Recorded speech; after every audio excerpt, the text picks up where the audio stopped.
Okay, hi. Thank you so much for meeting with me today, and welcome to STS's Success Talk series. I'm Leah, the Peer Success Coaching Graduate Assistant here at Binghamton. Would you like to introduce yourself? Sure. I'm Olivia, and I'm a peer success coach at Binghamton. Great, perfect. Do you want to share a little bit more about your major, anything else you're involved with? Sure. So I'm a psychology major. I'm a sophomore, and I have a Spanish minor. What else? I'm currently doing an internship with the Spanish department on campus as an event coordinator. I'm in a sorority on campus, and I'm on the academic committee. That's about it. Great, yeah. Thank you for sharing. Of course. So today we are going to be talking about asking for help.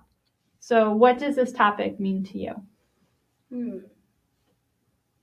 I guess just knowing your limits and knowing when you're struggling and when you need support, which is very important. It's something that we definitely focus on in success coaching. Yeah, awesome. Thank you for sharing that kind of definition a little bit.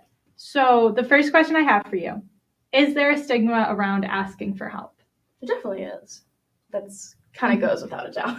Yeah, okay. I think that probably could be agreed upon. Yeah. So how do you work around it? I mean, I think a lot of people struggle in the beginning with asking for help, but once you push yourself to start doing it, it gets a lot easier as you continue doing that.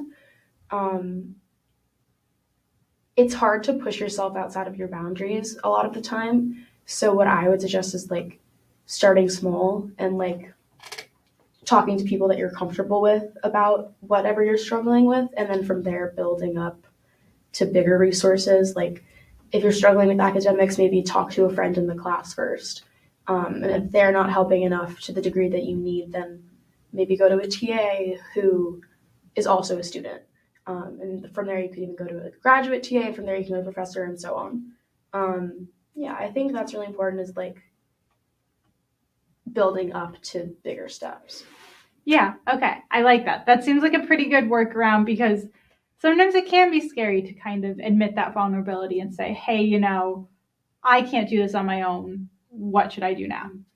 So what is your go-to when you need help with something? Honestly, it depends on what I need help with.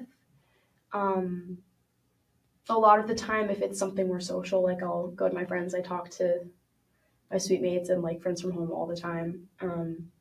Even talking to my parents sometimes when there's something that I'm I just need some verification on what I should do in this situation. That can be helpful. And then if it's academic, I try my best to get that help from people who know what they're talking about. So quite often that's TAs or professors, but that can be very intimidating at times. Like I said before, if you know people in classes, that can be really helpful. But if you don't, sometimes it's important to push yourself a little harder. And if you know you're struggling, to talk to people who can help you with that.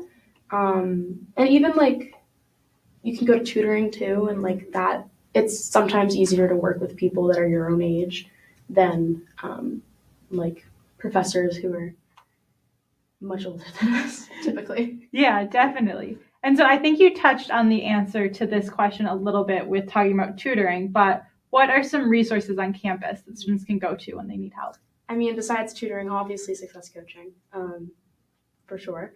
And what else? It depends on what the student's struggling with, but there's the University Counseling Center, there's tutoring, there's, what else? There's so much. Trying to rack my brain quickly. Yeah, so we were just talking earlier about the Speaking Center. Oh, yes, the Speaking Center for sure, which is you can go there if you need help with public speaking or a big presentation in class. There's transition services within our department. So if you're a transfer student, there's services there. There's services for students in BAP, which is students who take classes for their first 2 years at Broome Community College. What else? There's the testing center. There's the Student Disability Center. I don't think that's the exact name, but along Yeah, the it's lines. services for students with Yes, disabilities. which you can go there if like you need academic accommodations or even like actual like physical or mental disabilities. Yeah, and then there's many more that I probably didn't touch on, but there's tons. Personally, what do I go to? I don't personally go to tutoring, but I try to go to office hours as much as I can. Like specifically right now, there's this one class that I'm like having a little bit of a hard time with, and I'm trying to push myself to go to office hours like a few times a week. So I think that can be very useful too. Yeah, thank you for sharing your personal experience. I think that helps sometimes. So those were the questions I had for you. Is there anything you want to add in addition? I mean, something that I try to tell the students that I work with is just that, like, and it kind of relates back to asking for help, but you have to define what you want for yourself and not, like, let others influence that. And that goes back to the idea of, like, defining what success means to you. And there's no one, like, correct definition. But if you know like what will make you happy and what's going to make you feel successful, then that's all that really matters. Yeah, awesome. And that I think was kind of a little bit of a plug for our other episode with the Associate Director, Lauren, who talks about asking or defining success and how we can kind of use that to ask for help. So a good little connection there. But thank you to all the students who tuned in. If you're interested, you can definitely sign up for success coaching with Olivia, with me, with any of the other peer success coaches, but feel free to reach out and talk more about stuff. So thank you, Olivia.